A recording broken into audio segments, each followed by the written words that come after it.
magpadayon ang atong pag-alagad sa katawhan nga matinud-anon o kinasingkasing nga pagserbisyo kanila, nga magpabilin ug magpadayon nga ang gobyerno duol sa katawhan ug ang katawhan duol sa gobyerno.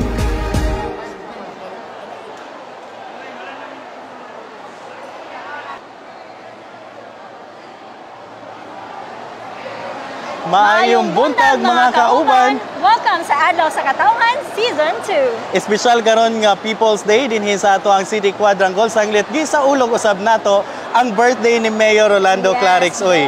Din gipili niya nga makig-uban sa atong mga katawhan dinhi sa dakbayan sa Cagayan de Oro. Mas gi-special pa ni George kay kini ang labing unang People's Day o adlaw sa katawhan sa atong Season 2 karon, George, ug nakita nato nga ubay-ubay gyud ang mga katawhan, mga kauban ang nakig-uban kanato. Ang atong linya no giabot na sa ato ang highway dapit no og grabe kayo, mainiton kayo ang pagdawat sa atong mga katawhan sa ato ang Season 2 sa People's Day. Nya karon sa ikaduhang termino ni Mayor Clarix, so excited gyapon ang ato ang mga katawhan nga ma-avail sa mga serbisyo sa ato ang lokal nga panggamhanan. Sa gihapon ana ang kalidad ug kasing-kasing nga serbisyo sa birokrasya sa City Hall. Yes, George, og dili lamang ang katawhan, ang ato mga kauban nang excited sa mga serbisyo nga gitanyag sa ato ang lokal nga panggamanan no, nga nabalik na gyud ang People's Day. That's right. So kining episode usab mga higala din balik na ta mataga simana. Yes, sure. So mga kauban karon ato kamuban ni kami atong libuton ang mga serbisyo nga gitanyag sa ato ang People's Day karon.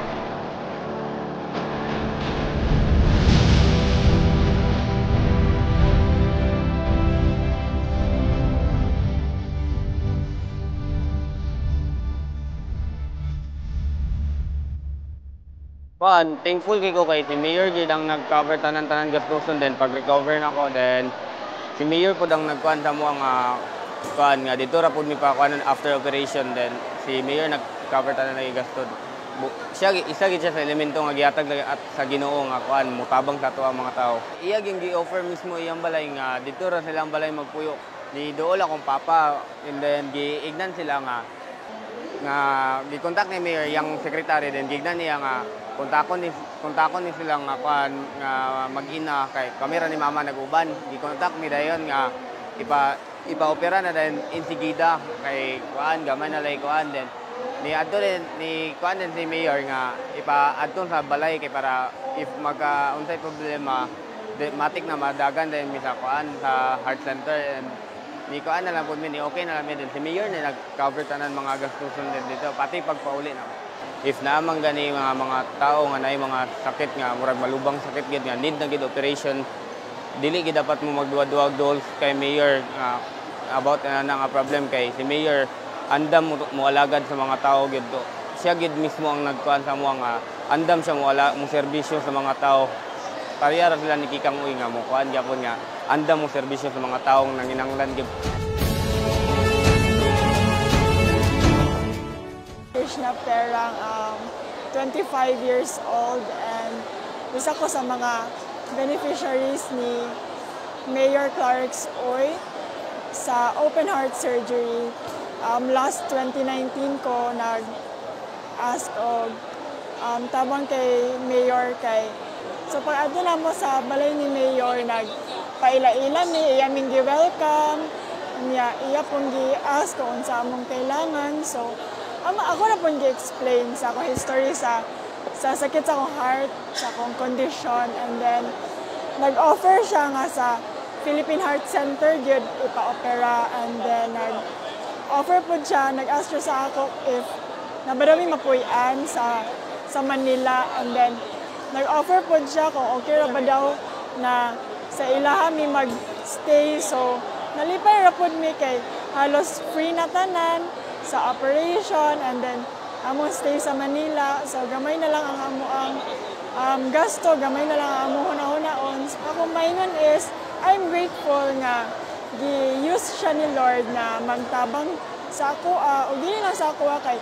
daghan man may mga beneficiaries ni Mayor Clarix sa kanang heart surgery. So I'm grateful, and maingon lang nako is kanang tinabangon gyud si Mayor and ano gyud siya, naa siya heart of service.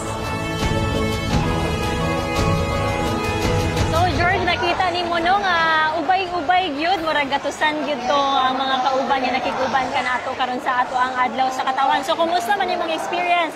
Murag nakita ti ka naglibot-libot ka ganiha. That's right, no? Apple, ato ang nalibot, o man, ato ang nahinabi ang bibila nato ng mga kaigsunang kagayanon, kundi grabe ang ilahang paghinangop, ug yun man kalipay sa pagbalik usab sa ato ang People's Day. Kauban usab si Mayor Clarix Uy, kini usab ang nahimo tungod usab kay gusto si Mayor Clarix nga ang iyang adlaw na tawhan makauban gayud usab niya ang ato ang mga katawhan dinhi sa ato ang dakbayan. Dili lang gatusan apan libuan gayud ka mga kagayanon ang mi saksi o yun man mipahimulos sa serbisyo dinhi sa ato ang People's Day. Yes, George, sa atong mga kauban no nga ga-look forward yun sa atong People's Day gamay lamang pahimang no or reminder ang ato ang People's Day sa gingon pa ni Mayor Clarix ato na kining dalon sa ato mga kabarangayan matag adlang Lunes.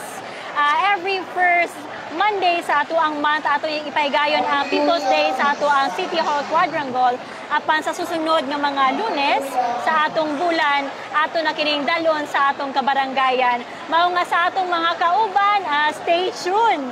O kabalo ko nga excited nimo sa ato ang People's Day diya sa atong mga barangay. Yes, Lord. That's right, no? Nya kana turo sa aron mapaduol pa gyud ang gobyerno ngadto sa katawhan.